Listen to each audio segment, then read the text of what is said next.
Welcome to the Iyun Podcast, an in-depth look at charedi society, Israel, and the Jewish people. I am your host, Ari Koretsky, and I invite you to join us as we confront the challenges, joys, and possibilities of Torah-centered living in an evolving world. The Iyun Podcast. Think again. Welcome back, friends. Given the nature and subject focus of this podcast, it's hard to believe that we've reached 30 episodes without yet coming to speak with Professor Benjamin or Benny Brown. Professor Brown is a longtime lecturer at the Hebrew University of Jerusalem, also been a senior research fellow at the Van Leer Institute, and he is the acknowledged expert on the charedi community, as well as various ideological trends therein within the Israeli Academy. Most germane to today's episode, Professor Brown did his master's thesis on the development of the concept of Daas Torah, which we'll get into today. But he's also lectured and published widely on many, many other areas, including halacha, mussar, chassidus. He also has a broad interest in general philosophy and many, many other areas of expertise. When we think about the concept of Daas Torah, we could, perhaps without overstating the matter, argue that it is, if not the most, certainly one of the most salient distinguishing features that characterizes the charedi community or charedi identity, what it means to be a self-identified charedi person, someone who defers to rabbinic authority in a broad sense, not only in a particularistic halachic sense, but one who turns to rabbanim and increasingly gedolim for guidance on both personal and communal issues, and perhaps even more than that. Of course, this entire notion of Daas Torah is something that is frequently debated, often derided, and again, is a flashpoint of ideological fault lines within the greater Orthodox community. Of course, Professor Brown is not the only one to have written and spoken about this topic. Famously, Professor Lawrence Kaplan wrote about this topic in 1992 in a volume titled Rabbinic Authority and Personal Autonomy, which collected papers from the Orthodox Forum Conference, published by Jason Aronson and edited by Moshe Sokol. And many others have addressed this, of course, as well. And we too, on the Iyun Podcast, have discussed the concept of Daas Torah during our series on army conscription with our Iyun Institute founder, Rabbi Yoshua Pfeffer. And there we spoke more specifically about how one could navigate the questions of Daas Torah should one be more disposed to participation in the army or in wider culture when so many of the most prominent rabbonim seem to be vociferously and stridently opposed, certainly as a public stance. But now we want to shift our attention to discussing this topic a little bit more in the abstract, perhaps more in the academic sense, tracing a bit of its evolution and how this concept exists in conversation, so to speak, with other Jewish ideals and with the notion of modernity at large. And so we turn to our episode with renowned professor and expert on charedi ideology and identity, Benjamin Benny Brown. We are here with Professor Benny Brown, Benjamin Brown, one of the foremost experts on the charedi community in Israel, a longtime professor at the Hebrew University, among many other roles, widely published author, and has done quite a bit of academic research into this space. Very, very excited to speak with Professor Brown. Long overdue, I might add, given the nature of this podcast. But first of all, Professor Brown, how are you? Fine, thank you. I'm glad to be here. And thank you for joining us on a late night in Jerusalem, Yerushalayim. For those watching the video, you can see some beautiful paintings in the background. I'm guessing that's from grandchildren. My children, when they're younger. The younger children, wonderful, Yes. wonderful. So an artistic family as well as an academic family. But Professor Brown, tell us a little bit about your own brief biographical sketch Where did you grow up? Where's your family from originally? And how did you get to where you are today? Okay, I was born in Tel Aviv, of all places. Not really typical of me, but that's a fact, can't deny it. But I grew up since the age of 4. I grew up in Bnei Brak, and not in a Haredi family. Actually, when my family moved there, my neighborhood was almost completely secular, mostly secular, and some Dati Leumi Mizrachnik families as well, but almost no Haredim. But during the period of my youth, it was Haredized gradually. But unlike many others, I liked it very much. It made friends with many of my neighbors and others, and I liked living in Neighborhood. And that it was also a very dramatic period, the period of Rav Shach's leadership, and every morning you got up into another scandal, if we call it that way. And it was really fascinating. And my family originally is I would say, from the outskirts of Hungary, from the Greater Hungary, what used to be Greater Hungary. And my mother was born in Israel, and her family is from what is today Slovakia, the Hungarian-speaking part of Slovakia, and my father is from the Hungarian-speaking part of Serbia today, then Yugoslavia. And my father came to Israel right after the Holocaust. He went through the Holocaust and lost his father there. And actually, my parents got divorced when I was young, and I grew up with my mother in Bnei Brak. During my childhood, and I had nice, ordinary childhood. And during my high school, I was more exposed to philosophy, general philosophy. I didn't like so much Jewish thought in high school. The high school I went to is a very good high school, but Jewish thought at that time in the Dati Leumi high schools were mostly Rambam and the Yehuda Halevi, which I didn't like and don't like so much even today. Not the rabbis, just the school. No, I didn't like their philosophy either. Basically, philosophies, and then I went to the art. I mean, more and more, I found myself kind of translating Haredi Judaism to people from the outside who really weren't aware of most of the things related to it. And when I went to the university, I studied law and philosophy, not Jewish thought, and even finished my studies in law and practiced law for a while.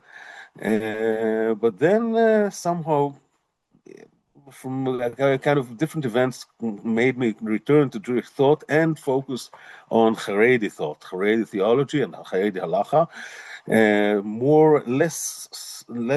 More humanities, less social sciences studies of Haredi Judaism, which was quite rare at that time.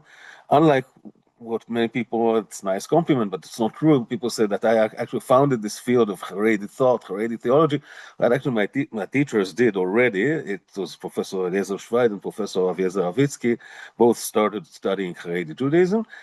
Then actually I decided to go forward with the MA thesis and then dissertation, doctoral thesis, and the rest is history, and here I am. And by the way, I never neglected my study of philosophy and my engagement with philosophy.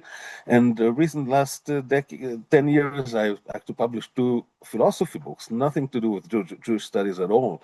But nobody knows about it because it's not my reputation, I would say. But I'm proud of them as well.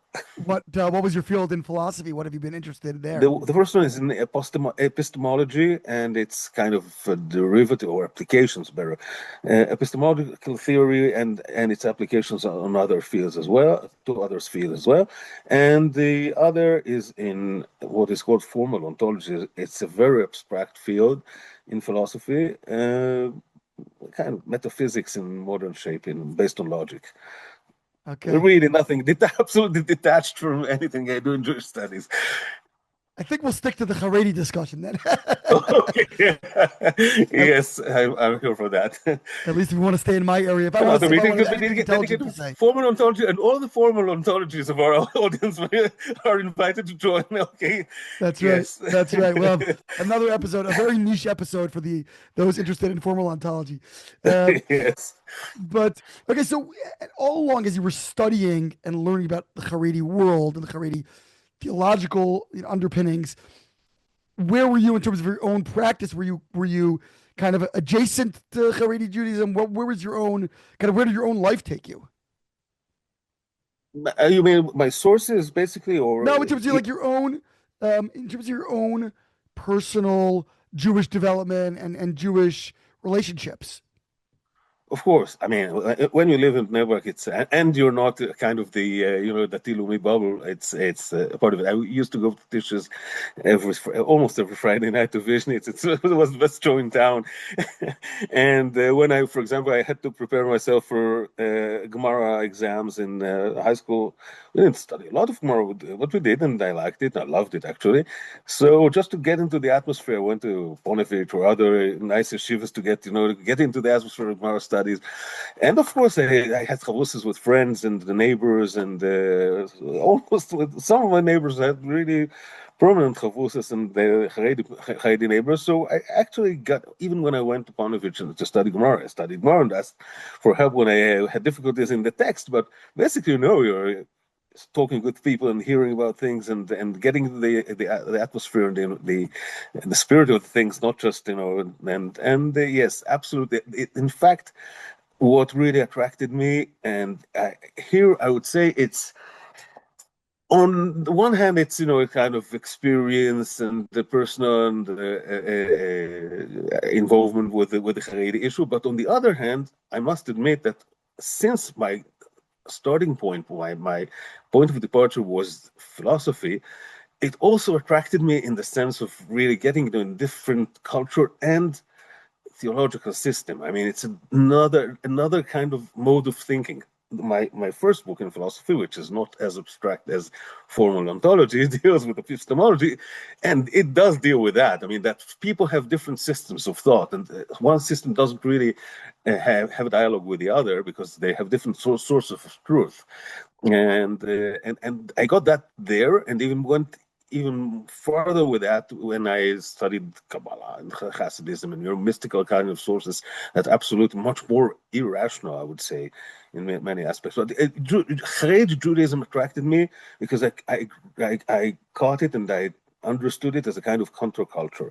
And since I was critical myself of modern culture and Western culture and all that, at that time more than today, but I had some reservations. The Haredi alternative to modern life, to Western culture, really, I mean, fascinated me. And then later, when I decided to go into it as a scholarly research, I simply had to find the kind of terminology and conceptualization of it, and turn it into something that you can really, as I said, transmit it or translate it to other people, in the sense that bringing my experience and my intermediate familiarity into something that then can talk to larger audiences and become kind of academic discipline in a certain sense.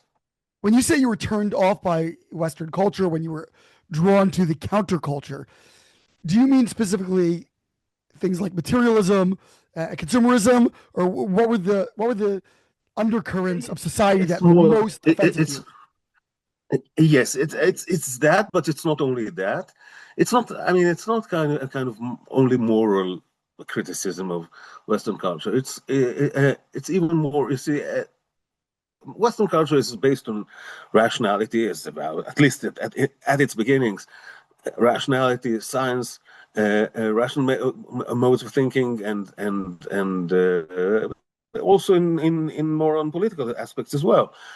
And at that time, at least, I was really much more reserved about that, because I thought it's a very partial aspect of human understanding, of human thinking, to focus only on rational and so-called rational.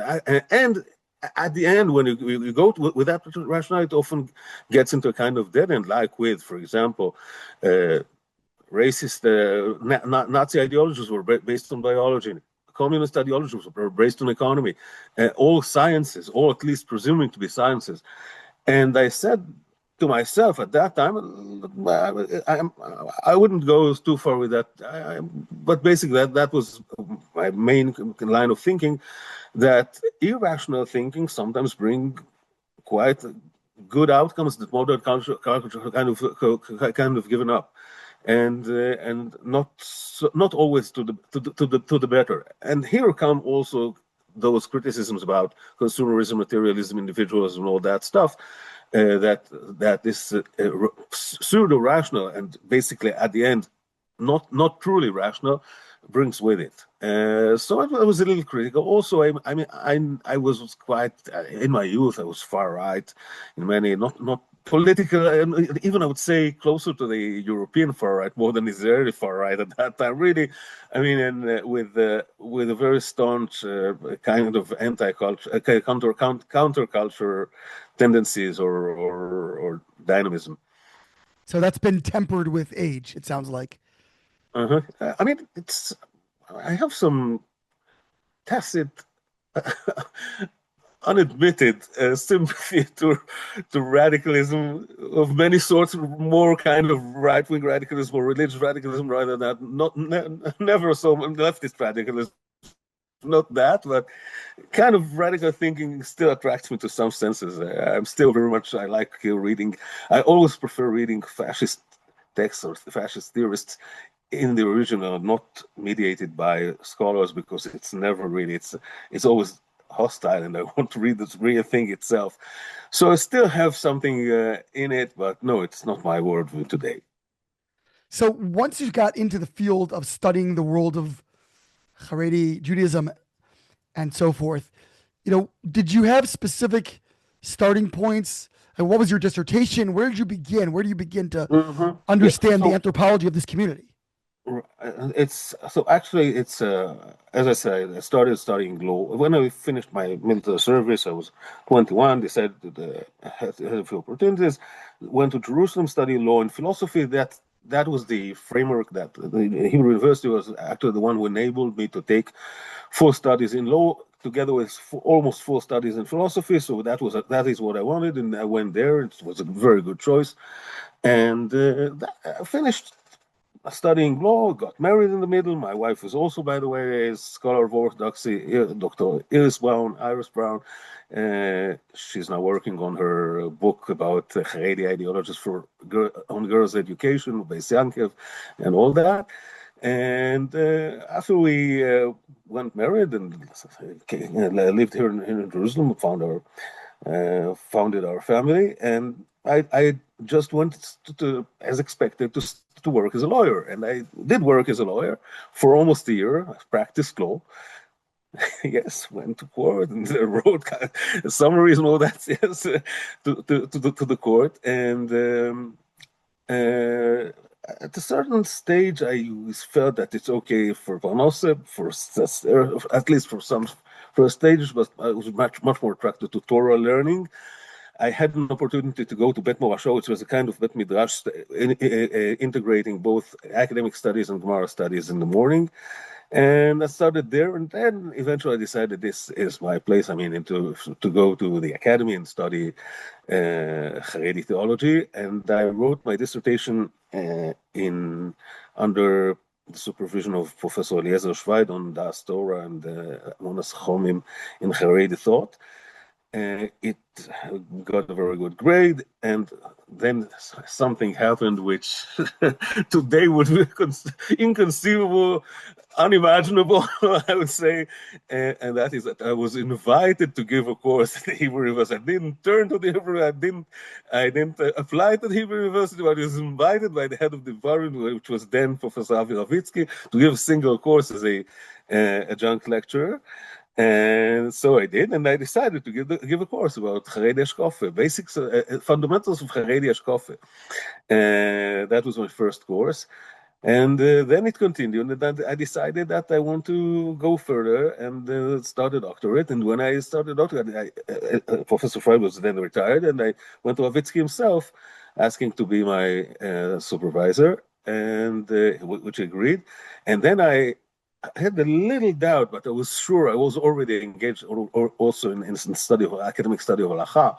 So I decided first of all, I don't have I can't afford really dealing with a minor charedi figure, even someone I would like to study. If I'm really starting a new thing here, it has to be very first grade charedi figure, senior charedi leader.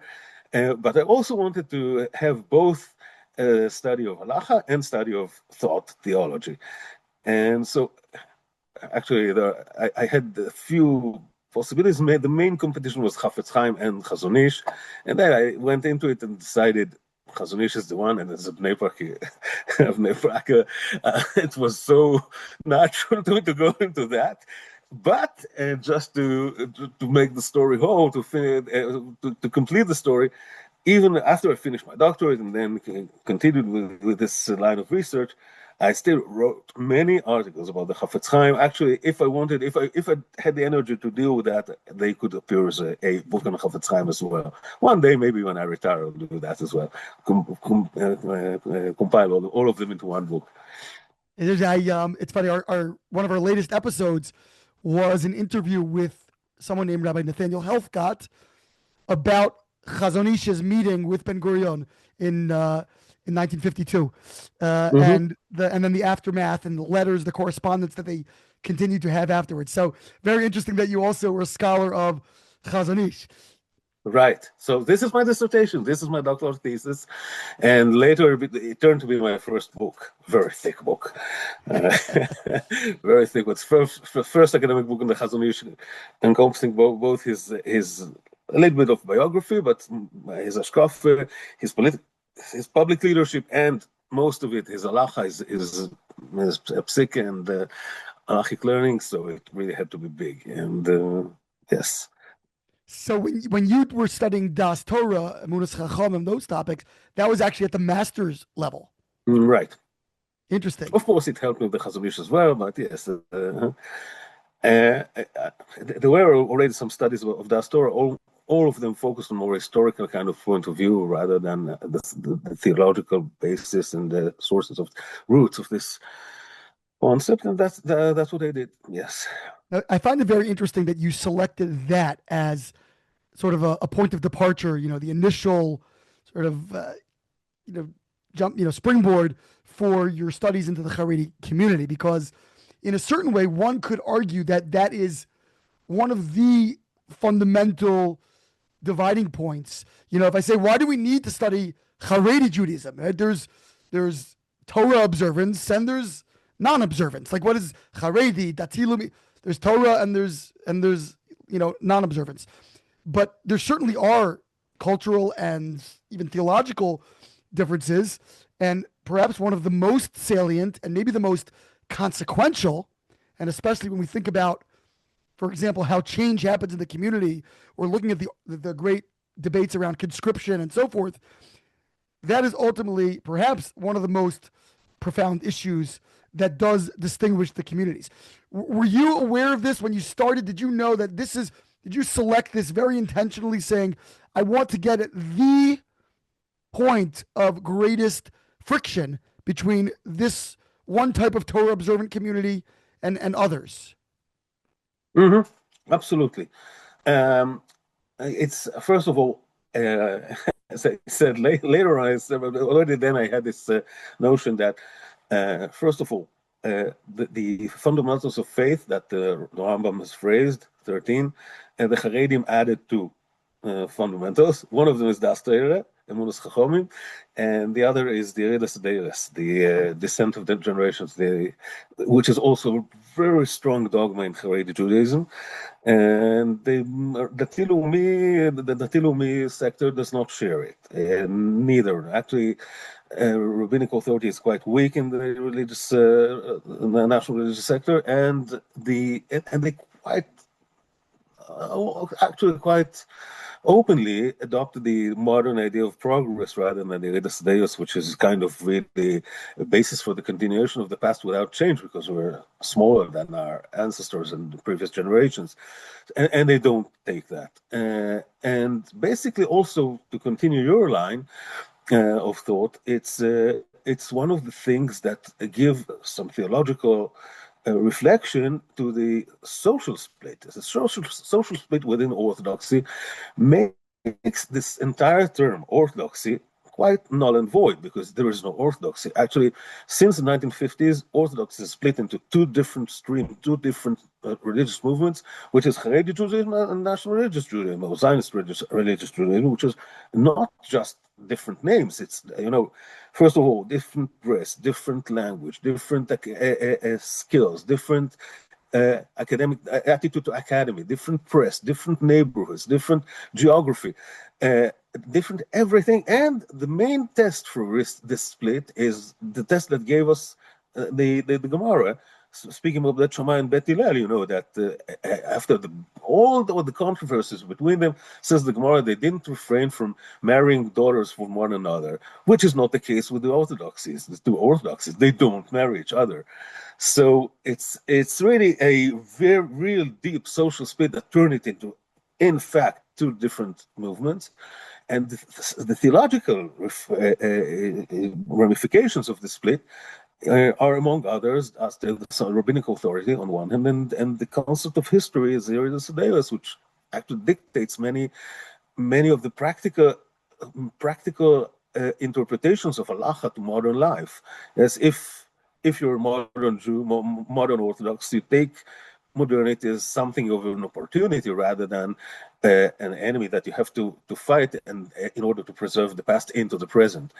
It's a deep difference. Both of them deserve really deep, thorough researches. Yeah, and we should really do a separate episode just on Yeridus Hadoros. But just off the bat, it strikes me that these two, as you say, pillars of belief, of faith, these actual articles of faith of Daas Torah and Yeridus Hadoros, in a certain way, really interplay with one another. Because, as an example, there are those who have quoted, I think it was Rabbi Eichenstein, perhaps, trying to remember the correct quote, who said that, anyone with a brain in his head knows that the society-wide policy of everyone learning, etc., could only be a hara shah, an emergency measure for 3 generations. And after that, then the Rabbanim would come and annul that or change the position, but nobody is willing to do it. And so you have, on the other hand, you have this idea of Daas Torah. Somebody has to make the change because the person on the street can't make the change, but if it's Yeridus Hadoros, nobody's qualified to make the change. So you're stuck in sort of a perpetual... At least not officially, yes, right. Officially not, but practically, there's always the reasons that make that... nothing is really... No social stream, no religious stream is fossilized. You can't be that. There is a nice saying by the rabbi who used to be the Rosh Yeshiva of Or Sameach, Charedi, not the Shila. Rabbi Bowman? His name. Not the Schiller, his name was, in America. Not the Schiller, sure. Yes, and he was once interviewed. I didn't see that interview, but a friend of mine told me about it. And whether it's true or not, it's brilliant. He was asked, he spoke about time we're going the path of our fathers and forefathers, etc., so continuing the past and into the present world. So the interviewer, the journalist, come on, okay, nobody can really remain. No society can, no community can ever remain all the time as in the past. Everything changes. So not to answered him, yes, we change enough to remain the same, which is brilliant. I think we change enough to remain the same. So changes are done, but they are done only as a kind of under duress and only in order to make it's easier to preserve the more substantial things, as the Haredi Judaism says it. Fascinating. So, that being said... Ari, can we make a short break? It's okay? Yes? Yeah. Okay. Mm-hmm.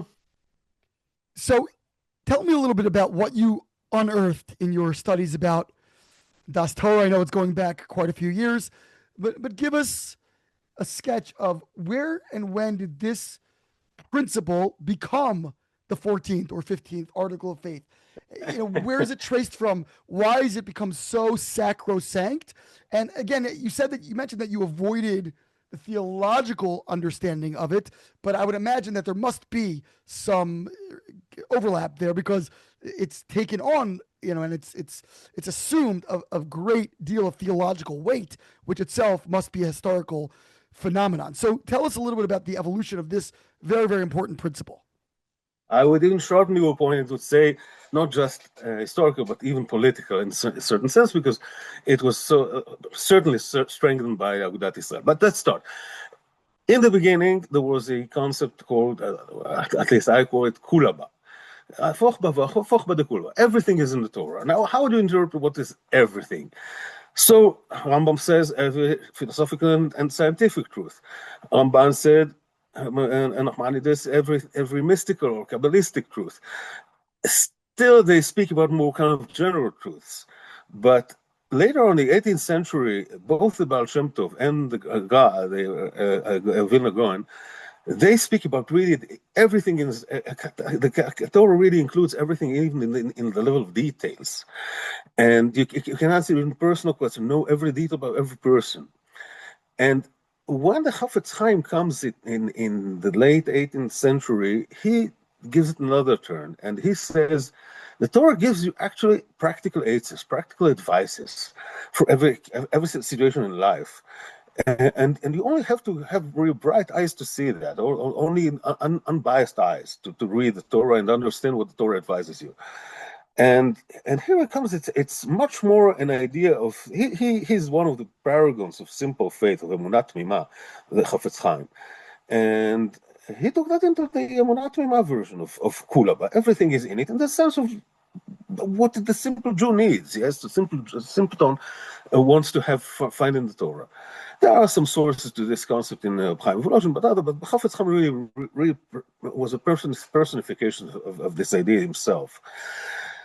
And this worked more in the sense of really every Jew can access the Torah, and the Torah itself is so big and so strong, and it includes everything. But short later, Agudat Israel was founded, and Agudat Israel actually had a great advantage over the Mizrahi movement, the Zionist religious movement, and that is that at that time in 1912, when Agudat Israel was founded, already most of the first line rabbis were opposed to Zionism. So they had the greater rabbis. And to give themselves the kind of authority they wanted, and to use this advantage, they established the Moetzes, the Council of Great Torah Scholars. This Moetzes was also at that time, when Agudah was founded, was more about giving the ideological line, the main fundamentals of the Agudist ideology, rather than deciding on practical issues in the daily life and political dealings. So, but still, this was something that actually stated in contrast to what Herzl wrote. Herzl wrote at the time that when he established the Jewish state, we'll respect the rabbis, we'll respect the generals, but far off politics. We'll keep the generals in their military camps and the rabbis in their synagogues, and politics will be done by other people. And in a certain contrast to this statement by Herzl, Agudas said, no, rabbis will also be involved in ideological and political matters, and not just in paskening halacha and ruling the halacha. So indeed, the establishment of the Moetzes was symbolized both conceptualization of this idea that rabbis will deal also with political and ideological matters, and also some strengthening of this authority, making it much more binding than in the Chafetz Chaim version, which is more eitzes and advices. Now it's kind of really compelling. It's not mandatory. Duty of obedience to the rabbis, and also it institutionalized it because it gave it an institution in the form of the Moetzes. So three things that actually upgraded the authority of the rabbis. And here actually we can see this the idea of kulaba in the Chafetz Chaim version, and the idea of faith in the sages, and which was already in the Mishnah, yes, and we always had rabbinic authority in such or such form. Really, the rabbinic authority was upgraded with the rhetoric of kulaba, of everything is in the Torah, and who is the one who can understand the Torah, or as later was phrased, internalize the Torah, and also speak in the name of Torah, even when there are no Torah specific rulings of the Torah. those who learn the Torah all their life, they internalize it. This was said already by Maharal. Those who learn the Torah all their lives, Lishma, they internalize not just the words of the Torah, but also the spirit of the Torah, so they can rule also on things that have no specific volumes in the Shulchan Aruch to rule from. And that is the origin of Daas Torah. And actually, the main promoter of this idea in the interwar period was Rabbi Chanan Wasserman, who was quoting the Chafetz Chaim. But even when he quoted the Chafetz Chaim, he quoted him in the original form, but took it and gave it a shift into binding authority, and you have to really see the rabbis as really encompassing everything in life, and only those who are absolutely unbiased and don't take their opinions from the outside, just from the Torah, are the ones who can really personify this Daas Torah. Still, even then, in the interwar period, it was not as strong as it became after the establishment of the State of Israel, when Agudas Yisrael was as a very important actor in the political field. And at the beginning, it was still the Moetzes that was the prominent body, but later on, more and more, since the Litvish sector was more dominant within the Charedi society as the promoter, the developers of the Charedi ideology and the Charedi leadership on the whole, for different reasons, it came out that actually the Litvish rabbis, such as Chazon Ish and the Briskerov and later on Afshach more than all the rest, they really took, and Daas Torah itself is a Litvish development, Litvish idea. It was formed by people like Chafetz Chaim, Rabbi Chanan Wasserman, and Chazon Ish and others, who are all Litvish leaders. It became a kind of really, what was given a broader interpretation, such that the charismatic leader is even above the Moetzes.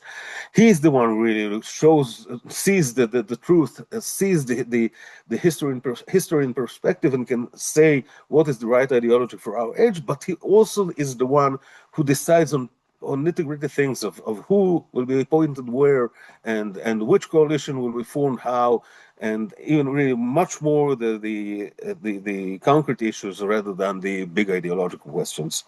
It's in Israel, basically. Israel, mostly from the 1970s, the time of the Afshach, and my childhood. Was this really so new, though? I mean, throughout history, who did communities and individuals take their questions to, all throughout Jewish history? You're asking a good question. Actually, in the Jewish communities, there was a kind of informal separation. There was the committee of the Vada Kilas Shivat Tovei Ha'ir, who dealt with the more secular issues, and there was the rabbi and the Beis Din who dealt with the religious issues. But by no means we can say that there was a separation of branches of power within the Jewish community. And in no religious text you see a kind of an idea of non-intervention, so to speak, over the one in the business of the other, or vice versa. So, because rabbis all the time also were involved in public affairs, and actually the lay leaders were also trying to influence the rabbinate. So it was all of them in a kind of dialogue and interchanging, influencing one another. The kind of separation of fields, this is secular and this is religious is per se is in itself something modern. So this is, by the way, this is one of the definitions of modernity, that it gives separate fields, separate kind of categories to certain fields of life, and makes them separate between them. So it wasn't like that, but actually, since already people started thinking in a modern way, they kind of expected that just as in normal liberal countries there was an aspiration to separation of church and state, even if it was not achieved. So there was kind of idea in more modern circles. But in history, in Jewish history, in the time of Chazal, you see that Rabbi Akiva, for example, supported Bar Kokhba, and the other rabbis were opposed to him. Yes, Bar Kokhba was a rebellion. In the Middle Ages, also, you see the Rashba, for example. He had immense authority, maybe more than anyone else, also dealing with the Malchus, with the kingdom. Even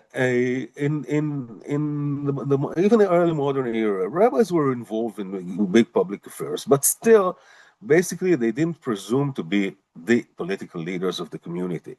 And before Hasidism, they also didn't really presume to interfere with personal issues, and they didn't go to the rabbi to ask for etzes and parnasa or things that are mundane things of your life. So basically, there was a kind of informal, not separation, but different ways for the secular authorities and for rabbinical authorities, and the attempt or the effort to defend this authority, the rabbinical authority, made it even larger, even really more encompassing even more fields of life, and having much more authority, even in those fields of life that they don't have really the expertise in, under this idea of internalizing the spirit of the Torah. You mentioned that this is really a Litvish movement, so to speak, Wasserman, but I've often heard Daas Torah referred to as the chassidification of Judaism. So how do those two square? Right. Actually, the Hasidim, much before the establishment of that, much before the Chafetz Chaim as well, they have already developed a type of leadership that does encompass really much more than normal rabbinate, and have access to the Chassid's personal life, even most personal, most intimate questions. The Chassid brings to his Rebbe and gets his permission, or gets his approval or disapproval, or sometimes really direct directives on how to run his life, his business, everything. So actually, Hasidism did it under different concept. It was Daas Torah. It was the Ruach HaKodesh of the rabbis, and the tzaddik is something mystical that is not just really reading books and analyzing sources. The Hasidic Rebbe is something that is much more than that, and does not presume to take his authority from the text, from the books. He has a spiritual guide, much more than a rabbi. I remember that, just parenthetically, I once taught when I was younger in a kind of extracurricular education for adult education in Tel Aviv, and people just came for the interest and asked sometimes the basic questions that normally students don't ask. So I taught Hasidism there, and one of the participants asked, "Tell me in a word, I mean, don't really, without complications, what's the difference between a rabbi and a rabbi?" And I had to give an answer for someone without background, short answer. I got this idea. So it's like asking what's the difference between a lawyer and the guru. The lawyer is one thing. Guru is absolutely different thing. Rabbi is kind of lawyer, and rabbi is a kind of guru in that sense, a spiritual leader for taking him closer to his world, to the person who asked the question. So actually, it's not a part of the rabbinate, and it does have a very strong and a comprehensive authority over all parts of life, almost all parts of life, of the Chassid's life. Right. And here, actually, when the Litvish sector, Litvish leaders adopt this, by the way, already some idea of a rabbinic leadership as political leadership without the idea of Daas Torah is also developed in parallel by the Natziv of Volozhin, who said that ideally the spiritual leaders are political leaders as well. This is what we aspire to have one day. But in the Hasidic life, it's much more than politics and much more than involvement in moeses or anything like that. It's really encompassing all fields of life. And now the Litvaks gradually really adopted that under another theological explanation, under different theological justification, which is not.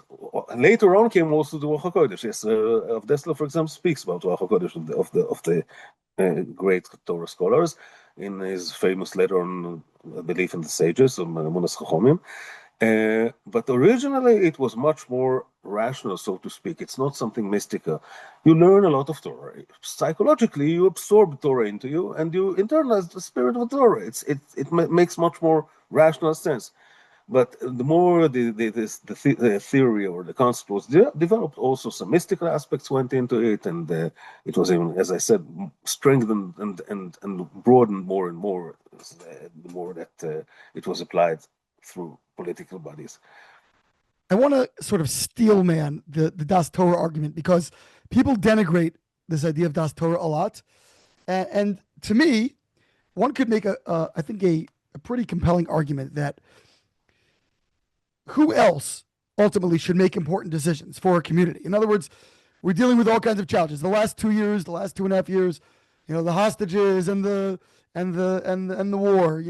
How do we respond to the military? How do we, what should the community's direction be with respect to going to work, and all these kinds of big questions that a community faces, but also individuals face, on the micro level as well. Who better should one go to? Should one, if we believe that Torah, as if a believing Jew at least, believes that Torah is a script for life, is a blueprint for life, and therein lies a great deal of wisdom in terms of how I should, encounter this world, then wouldn't someone who has the most Torah wisdom or the most understanding of those sources be the person naturally to speak to? Not necessarily about, should I do this operation or not, but in Mili de Alma, in general questions about communal policy or individual life direction and guidance, wouldn't that be the best? Like, who better to go to? Okay, that's really an excellent question, because I think we really have a kind of, it's a dilemma or kind of complexity here in our preferences. I'll explain. Well, first of all, the question, just before I answer systematically, the question you raised of the price for hostages is an halachic question. Okay, it's pidyon shvuim. What's the price for pidyon shvuim? Do we pay more than it's cynical, but the average payment that usually it was robbers that they kidnapped the hostages and demanded for ransom, or we don't break this average. What's the price, the normal price that we are ready to pay for hostages? So it's a halachic question. Certainly in halachic questions, nobody would deny that rabbis have last word. The question is much more in non-halachic questions, and even more so when it comes to nitty-gritty facts of mundane life. But no, still, I wouldn't say that we have to make this separation, because you made a very important point, I think. There's one article of mine that I wrote that basically, if you think about Daas Torah, not just about political construction, but as a political theology, it is a kind of Jewish religious counterpart to, now you'll be amazed, but okay, it's Plato's philosopher king. I mean, it's like, truly, it's giving the authority to the uppermost intellectuals, okay? And it makes a lot of sense when you read Plato, even if you disagree with him, but it doesn't seem to be some like a fundamentalist crazy idea. It makes sense because you want people who are the most intelligent and most moral as well, most virtuous, to be at the top of your society. Right. And I would add the people that are most informed about the very ideals that I myself profess to want to live by. Right. And not only that, when you see how these people live, the great Torah school, you see that they really don't do it for their own interest. They really live in small apartments, old beds, and nothing of olam hazeh enjoyments, the pleasures they take for themselves. They don't do it for money. They're absolutely.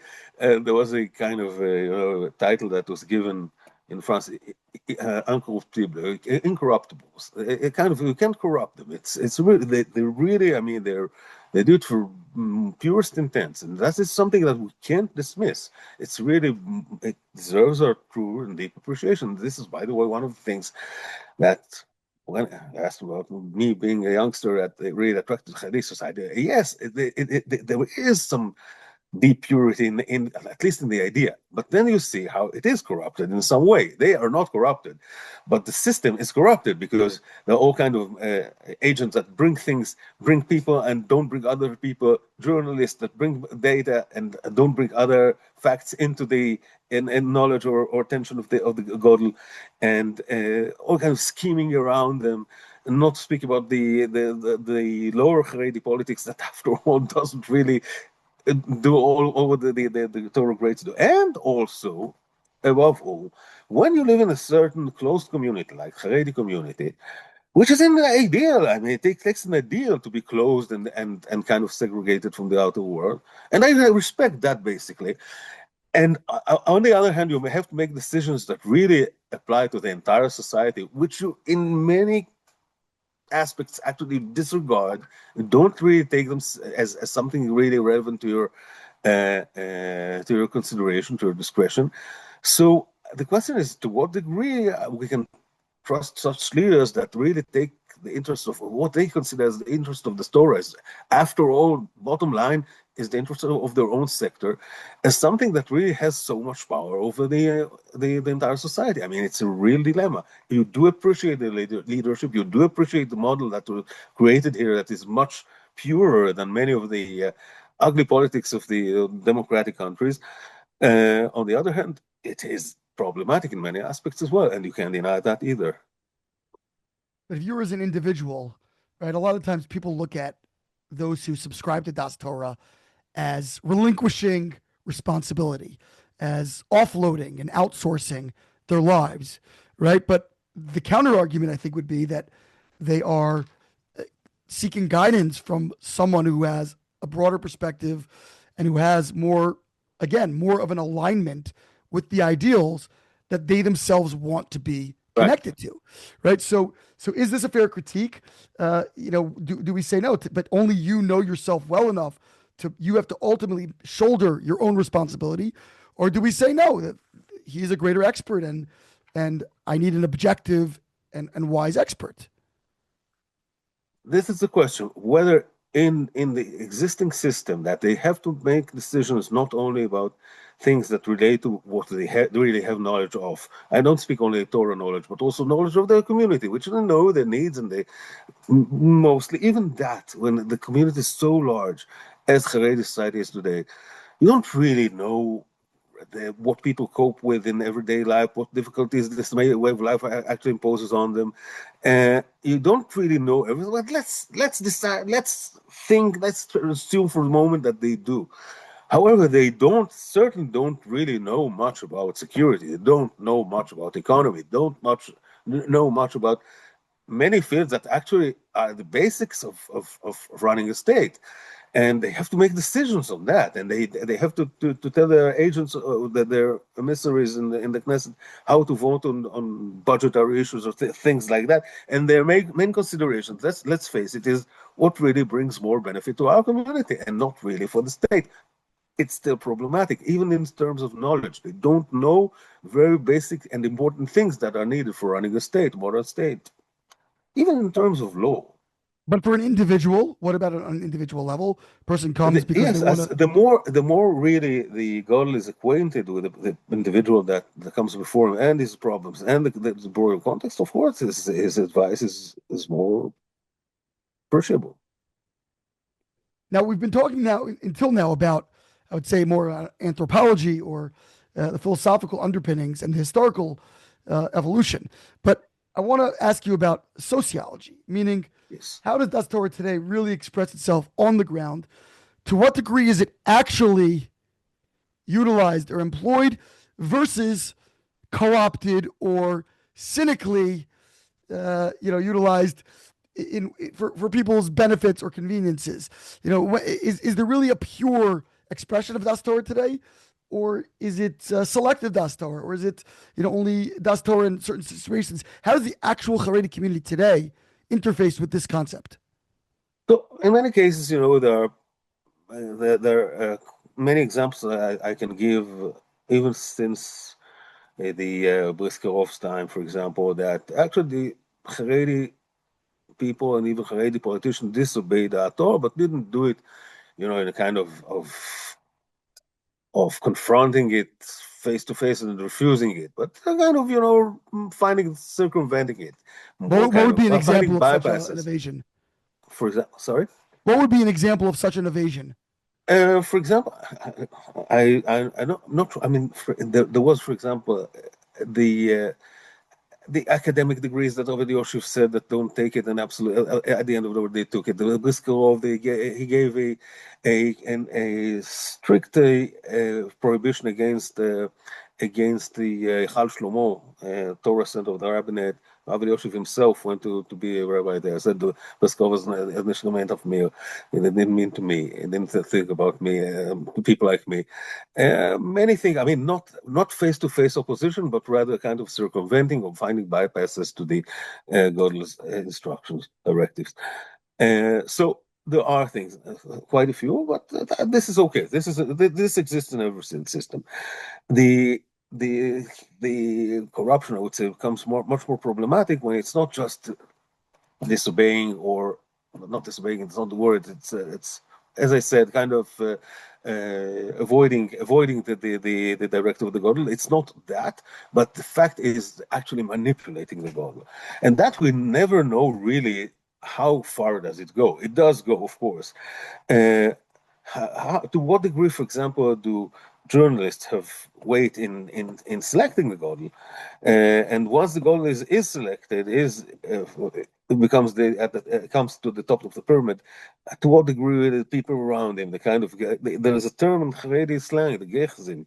Yes, the gechazi is like gechazi, which is the servant, Elisha's servant, and actually the godel Elisha wanted to make L'Shem Shamayim, worked for L'Shem Shamayim, but Gehazi is the one who wanted the money for himself at the side, and actually was caring for mundane interests. So there are all those people of interest, of manipulating maneuvers around the rabbis, around the greater rabbis, and even smaller rabbis.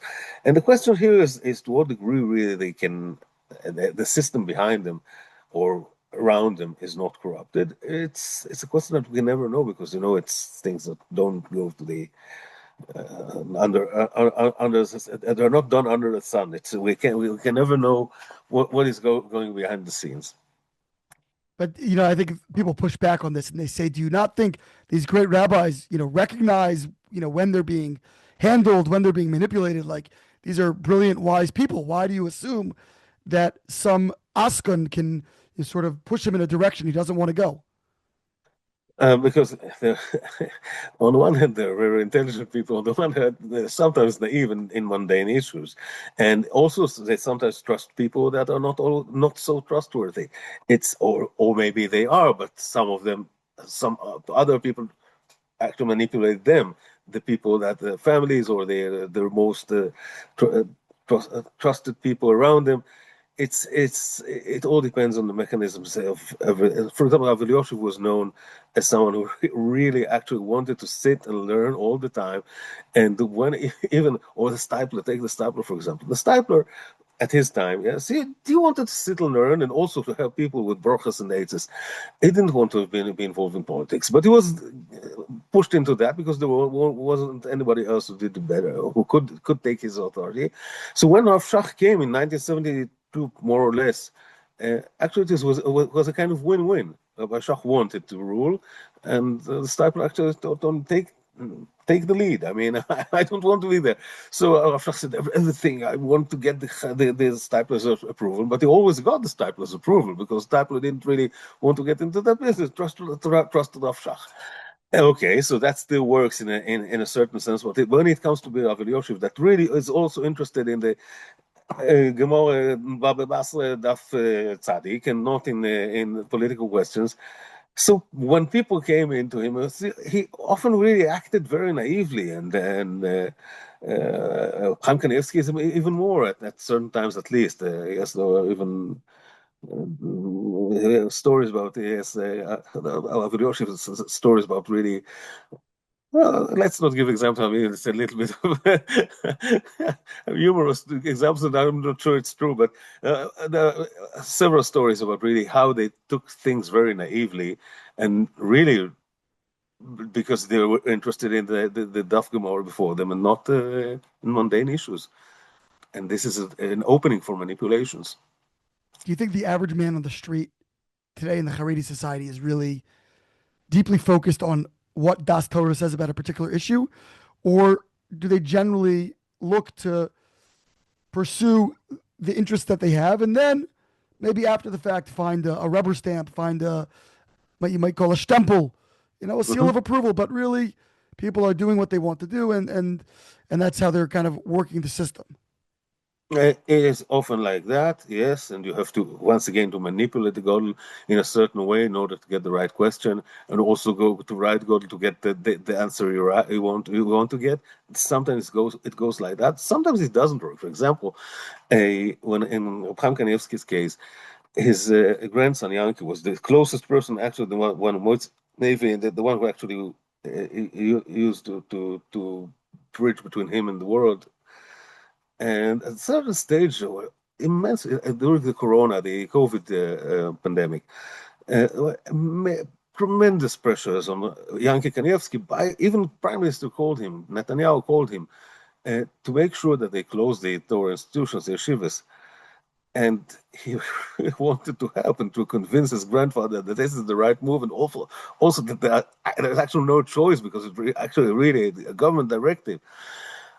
And he couldn't really convince him. Chaim Kanievsky was staunch and adamant, standing on his point that no Torah institutions will be closed. So sometimes, yes, it's things that they really care about. They have, of course, their own, and it's not even you want to get the stempel for you what you bring before him, and you bring it as a kind of even something that leaves no choice. Sometimes they're stubborn and adamant and decide there is a choice, and I won't go, and won't dictate it to me. Sometimes it goes like that. Very often it doesn't. It depends. Yeah.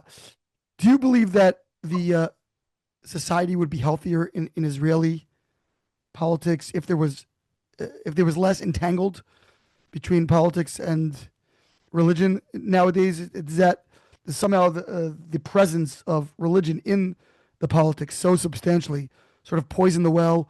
It certainly turns off many non-Haredi Israelis. But do you think the society as a whole would be a healthier society? I'm philosophically, I'm opposed to separation of religion and state. I think it doesn't have a philosophical justification, only sociological or historical in a certain sense, but even that is not strong enough. I think religion, ideological ideas of all sorts are take part in the race of influencing the legislature.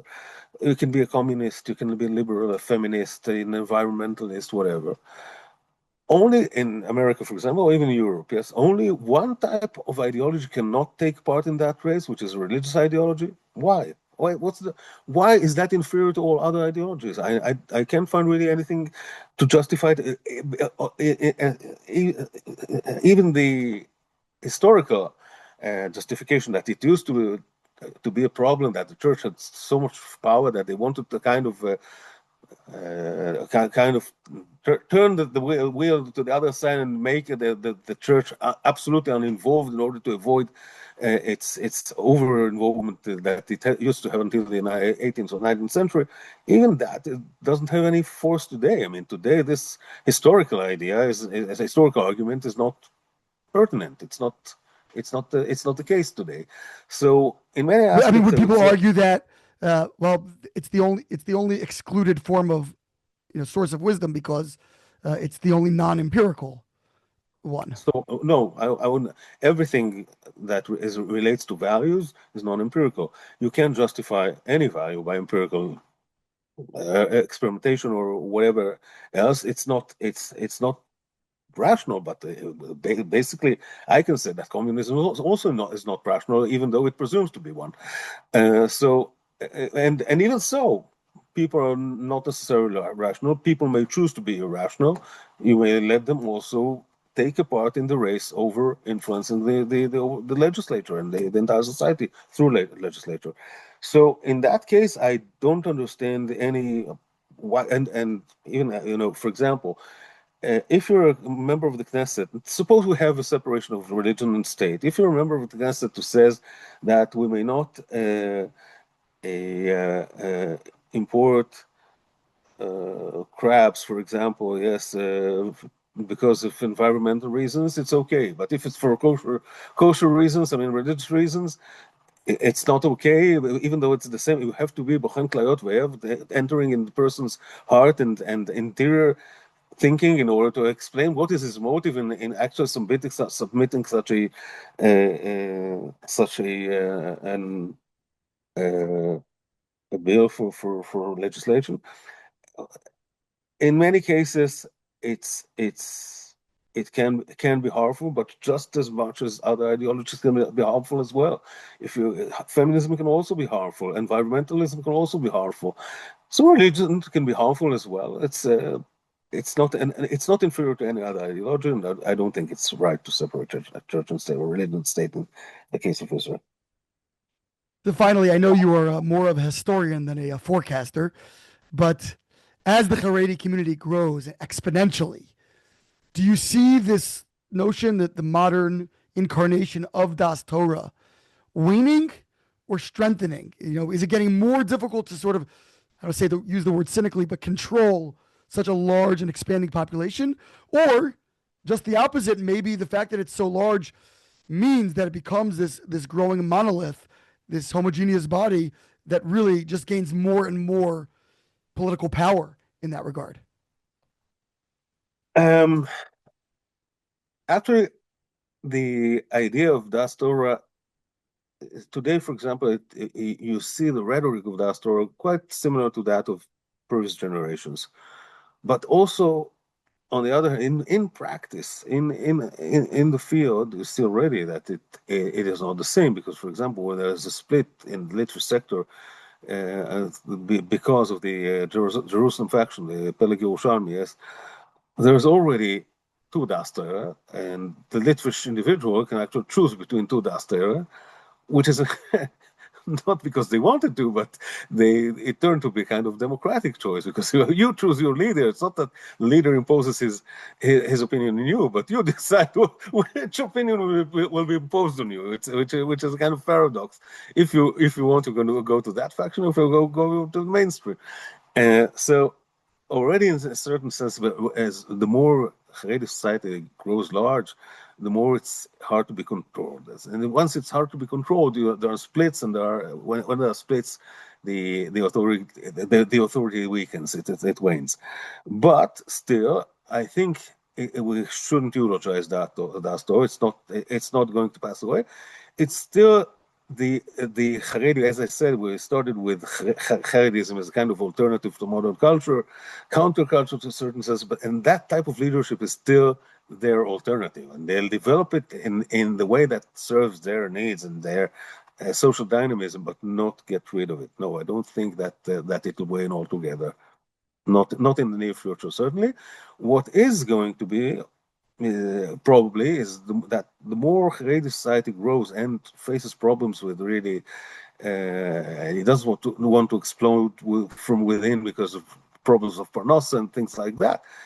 Haredi leadership will have to be more kind of lenient with at least with the kind of diavad heterim permits to go to work and to even to go to the army to certain stages, not as sweeping ruling, but in kind of individual permissions for certain people, and that might be understood as the weakening of their authority. Basically, I think every authority is not absolute, so it has to be to consider really what happens in the field and be more considerate towards people's needs. I believe that may change in a certain way. I don't know in what range, shorter or longer. Well, we will have to wait and see. And No, of meanwhile, I'm course. sure along the way you'll be writing about it and sharing your wisdom and thoughts. Professor Benny Brown, thank you so much for joining us the first time. I hope not the last time because we have so much more of your work to speak about. Mussar, chassidus, many more topics that you can opine on, and we would love to bring you back. So, meanwhile, thank you for a wonderful start of our conversation, Professor Benny Brown. Thank you. It was nice. I enjoyed it as well. And good luck with your podcast.